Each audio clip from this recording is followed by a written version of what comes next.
Elliot Eastman était un homme de 26 ans, originaire du Vermont, aux États-Unis. Il passa la plupart de ses premières années dans la minuscule ville de Hinesburg. La vie y était calme et paisible, mais avec une population de moins de 600 habitants, elle était aussi assez ennuyeuse.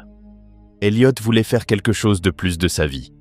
Alors, avec son amour pour la nature et l'exploration à l'esprit, il économisa de l'argent et voyagea aux Philippines vers la fin de 2023.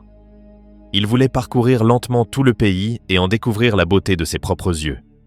Au bout de seulement quelques mois de voyage, il rencontra une femme locale, nommée Karisha Jaila.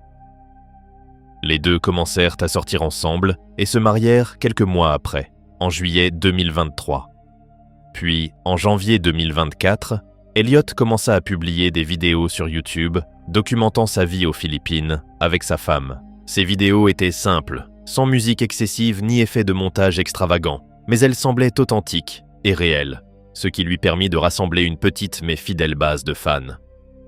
Son contenu connut toutefois un énorme changement en mai 2024, lorsqu'il décida de déménager dans le village côtier dont sa femme était originaire, dans la municipalité de Cebuco. Malheureusement, il ne fallut pas longtemps pour que cela devienne la pire décision qu'il ait jamais prise.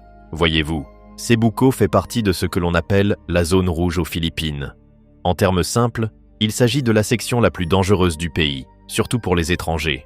Vols à main armée, enlèvements et même meurtres ne sont pas rares dans cette région, avec plus de 40 occidentaux portés disparus rien que dans la dernière décennie.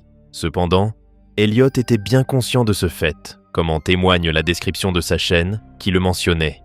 Il évoquait également le danger dans certains titres de ses vidéos. Mais malgré la menace qui pesait sur sa vie, il voulait toujours construire une vie à Cebuco. Il loua donc un appartement et ouvrit même sa propre épicerie près de la plage, tout en documentant l'ensemble de son parcours sur YouTube. Parfois, il se sentait menacé et devait se cacher de certains habitants pour éviter de gros ennuis. Mais malgré ces circonstances quelque peu graves, il profitait de son temps à Cebuco et construisait lentement la vie qu'il voulait. Cependant, juste au moment où les choses commençaient à s'améliorer pour Elliot, la tragédie frappa. L'incident eut lieu dans la nuit du 17 octobre 2024, lorsque, après avoir fait plusieurs petits lives tout au long de la journée, Elliot se déconnecta et s'assit pour dîner avec sa femme et ses parents. Mais quelques minutes plus tard, 4 hommes armés firent irruption dans leur maison et commencèrent à dire à Elliot de sortir. Ces hommes portaient également des tenues similaires à celles de la police philippine, probablement dans l'espoir de rendre Elliot plus coopératif. Cependant, Elliot vit clair dans leur déguisement et tenta de s'enfuir.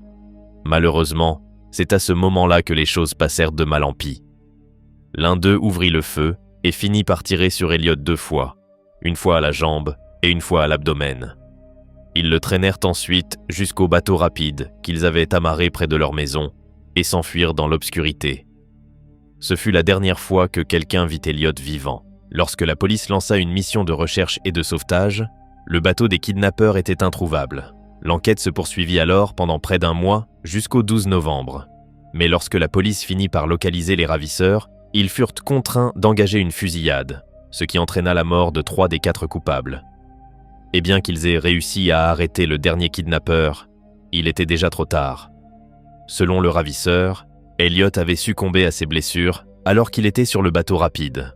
Les kidnappeurs jetèrent donc simplement son corps par-dessus bord pour dissimuler la principale preuve de leur crime. Malheureusement, la police ne parvint pas à retrouver sa dépouille et le déclara officiellement mort en décembre 2024. Cependant, une question demeurait sans réponse. Pourquoi ? Pourquoi ces 4 criminels avaient-ils pris Elliot pour cible ? Eh bien, l'explication la plus simple est aussi la plus probable. Ils voulaient simplement l'enlever contre rançon. Karisha en avait même eu une expérience directe, car au lycée, l'un de ses camarades canadiens avait été kidnappé et retenu contre une rançon de $50 000 américains. Cela dit, il existe aussi une deuxième explication possible, liée à l'activité secondaire d'Elliot. En effet, tout en tenant son épicerie, Elliot avait également commencé à prêter de l'argent aux habitants avec un intérêt de 20%. Un usurier local l'avait probablement vu comme un concurrent et avait cherché à éliminer Elliot avant qu'il ne lui prenne encore plus de clients. Cela expliquerait aussi pourquoi les intrus avaient ouvert le feu si rapidement, alors qu'ils étaient censés le retenir contre rançon. Quelle que soit leur motivation, Le résultat final fut la perte d'un jeune homme qui essayait de construire une vie avec sa femme dans un pays étranger. Sa chaîne YouTube est maintenant laissée à l'abandon, avec ses nombreuses vidéos restant comme preuve de la vie qu'il avait autrefois menée.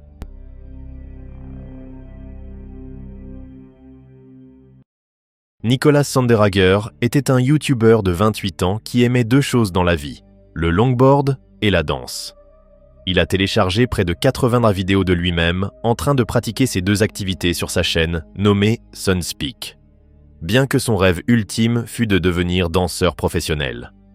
En 2017, il vivait à San Diego avec son ami Austin pour essayer de réaliser son rêve. Cependant, tous deux étaient complètement fauchés et ne pouvaient pas se permettre les loyers élevés de Californie. Ainsi, n'ayant pas d'autre option, les deux décidèrent de vivre dans des tentes ou des caravanes aléatoires qu'ils pouvaient trouver dans la région du Salton Sea. Le Salton Sea avait été à une époque une destination touristique populaire en raison de son statut d'oasis au milieu du désert. Mais l'eau et la région environnante sont devenues extrêmement toxiques avec le temps, transformant l'endroit en véritable ville fantôme. En revanche, cela rendait la vie là-bas essentiellement gratuite, ce que Nick et Austin recherchaient. Mais ce qu'aucun des deux ne savait à l'époque, c'était que le véritable danger du Salton Sea n'avait rien à voir avec son climat toxique. Ce danger se présenta face aux deux hommes dans la nuit du 9 septembre 2018, vers 2h du matin. Ils dormaient dans leur tente lorsqu'ils furent soudainement réveillés par un cri extrêmement fort venant de la lisière des arbres, non loin de leur camp. Craignant pour leur sécurité, ils décidèrent de l'ignorer complètement et de se rendormir. Du moins, c'est ce qu'Austin pensait. Pour une raison inconnue, Nick décida plus tard d'aller enquêter seul sur le cri après qu'Austin se soit rendormi. Lorsque Austin se réveilla le lendemain matin, Nick avait disparu.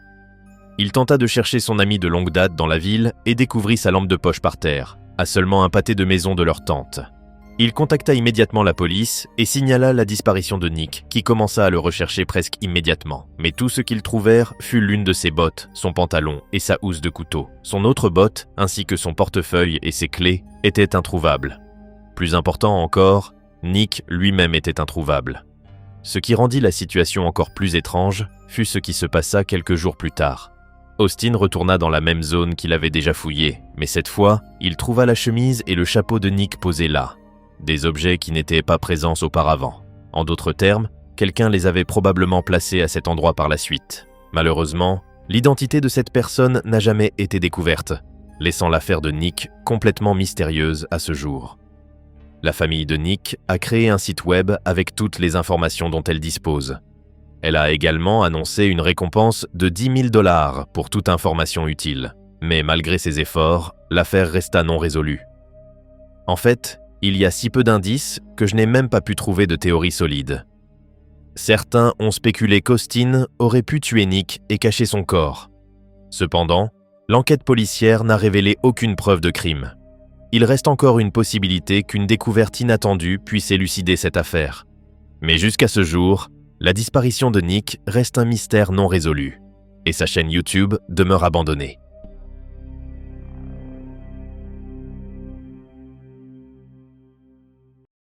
Harley Diley était une chaîne YouTube tenue par un adolescent de 14 ans de l'Ohio portant le même nom. Il créa la chaîne en 2013 pour partager avec d'autres sa passion pour le jeu vidéo, en particulier le jeu de sport Madden. Il publiait également des vlogs sur YouTube où il parlait de tout ce qui lui passait par la tête ce jour-là.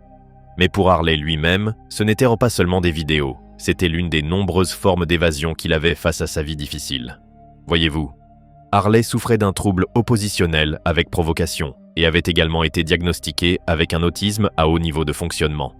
Cela avait pour conséquence qu'il se disputait souvent violemment avec ses parents et finissait par se retrouver dans une situation encore pire. Dans un cas, il avait même publié une vidéo où il racontait avoir été enfermé dehors après une dispute avec sa mère, intitulée « I'm scared », j'ai peur. Hey guys, what's up? It is Harley Dilly. Probably one of my worst days in my life. I was at school and I was science test. I finished it and my computer says 1% battery left. So I get to the next class and I put it on charger as quick as possible, but it didn't charge.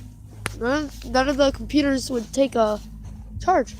So I took it back and I had to fill out a complaint, and that's one of the most expensive parts of the computer. And my mom said she's not paying anything. We argued for about a good 5 minutes. Then she snapped. She said she was gonna call police, and she said she already did. And she locked me out of the house. So right now I'm outside. Yep, the house is locked. It is 3:30. I haven't ate anything, and I still haven't even got to get my work done. My mom's gone. She won't answer the phone. Il y avait également des allégations selon lesquelles certains membres de sa famille auraient été physiquement agressifs envers lui. Mais malgré tout cela, Harley restait un enfant joyeux qui ne voulait rien d'autre que jouer à Madden et faire grandir sa chaîne YouTube. Malheureusement, cette ambition a tragiquement pris fin le 20 décembre 2019 lorsque Harley est allé à l'école et n'est jamais revenu. La journée avait mal commencé.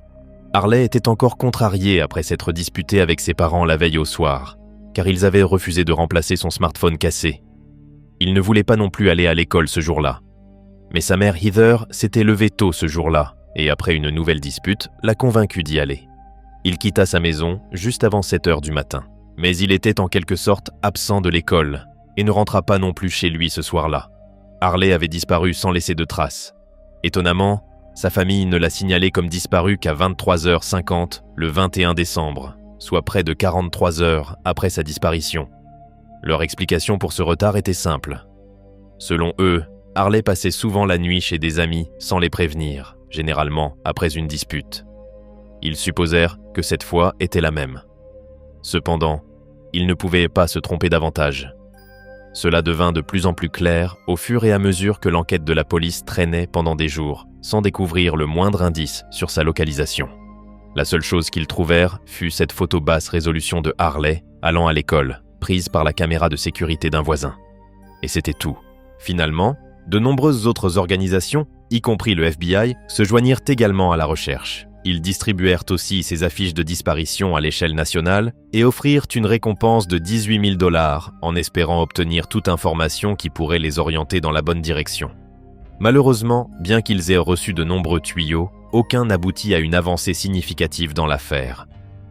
Jusqu'au 13 janvier, plus de 23 jours après la disparition de Harley, lorsque les enquêteurs firent la grande découverte. Ils rebalayaient la zone immédiatement autour de la maison de Harley lorsqu'un des enquêteurs décida de vérifier la maison vacante juste en face de la résidence des Dilley. C'était une maison d'été et elle était entièrement verrouillée à ce moment-là. Il n'y avait également aucun signe d'effraction. Cependant, les enquêteurs avaient fouillé partout ailleurs sans succès. C'était l'une de leurs dernières options. Ils obtinrent donc la clé de cette maison et commencèrent à chercher à l'intérieur. Ils ne trouvèrent rien au rez-de-chaussée. Mais dès qu'ils montèrent les escaliers, l'un d'eux remarqua une veste matelassée bordeaux posée par terre. La même veste que Harley portait le matin de sa disparition. En s'approchant, ils remarquèrent également ses lunettes sur le sol. Mais aucun signe de Harley nulle part. Les lunettes et la veste étaient également couvertes de terre, ce qui indiquait qu'elles y étaient depuis longtemps. Pendant qu'ils cherchaient, un des enquêteurs remarqua la cheminée au-dessus de l'endroit où ses lunettes et sa veste avaient été trouvées. Ce type de conduit est utilisé pour relier des chauffages à bois traditionnels. Curieux de voir ce qu'il y avait à l'intérieur, il glissa sa main dans le trou, seulement pour toucher des cheveux humains de l'autre côté. Il n'y eut aucun doute, c'était Harley, coincé dans la cheminée. Les policiers démontèrent rapidement le mur et, bien sûr, trouvèrent le corps de Harley à l'intérieur, les bras levés au-dessus de sa tête. Une autopsie ultérieure conclut qu'il était probablement décédé le jour même de sa disparition. Sa position particulière au moment de la découverte a également aidé les enquêteurs à reconstituer ce qui avait pu se passer ce jour-là. Selon l'histoire, Harley ne voulait pas aller à l'école ce jour-là, alors il décida de passer le temps dans la maison vacante jusqu'à l'après-midi pour donner l'impression d'être allé à l'école. Mais lorsqu'il ne trouva pas de moyen d'entrer par le rez-de-chaussée, il grimpa sur le toit en utilisant la tour d'antenne à côté de la maison. De là, il regarda dans la cheminée et vit une chute relativement courte et choisit d'y descendre pour entrer dans la maison. Cependant, il ne se rendit pas compte que cette cheminée ne menait pas à un foyer spacieux. Elle ne connectait qu'à quelques petits conduits pour l'évacuation des chauffages, le laissant coincé en bas. À cause de la manière dont il était descendu, sa veste était probablement déjà à moitié enlevée. Il la poussa donc à travers le conduit pour libérer un peu d'espace, et ses lunettes tombèrent également. Malheureusement, il ne pouvait rien faire d'autre dans cette position. Sa poitrine était pressée contre le mur de la cheminée, ce qui rendait la respiration impossible, le faisant lentement succomber à l'asphyxie. En termes simples, ce n'était rien d'autre qu'un tragique accident. Maintenant, étant donné cette conclusion, l'affaire de Harley aurait dû s'arrêter là. Cependant, certaines personnes, notamment ses spectateurs sur YouTube, n'étaient pas satisfaites du rapport officiel. Beaucoup pensaient que ce n'était pas du tout un accident. Des rumeurs commencèrent à circuler sur Internet selon lesquelles la mort de Harley serait en réalité un meurtre commis par sa propre famille. L'un des premiers points de controverse fut sa veste, car dans l'une des photos de preuve, elle pouvait être vue accrochée à la porte. Ces critiques affirmaient que c'était la preuve que toute l'histoire était un mensonge. Certains soutenaient également que les chaussures qu'il portait sur sa dernière photo ne correspondaient pas à celles que les enquêteurs avaient retrouvées sur lui. Cependant, malgré le scepticisme, la police maintint son rapport initial. Quant à l'affaire de la veste, il s'avéra que ce n'était rien d'autre que le résultat d'une erreur d'un enquêteur inexpérimenté ayant déplacé une preuve clé. Cela dit, quelle que soit la vérité, cela ne change rien au fait que la communauté YouTube a perdu un créateur authentique et passionné.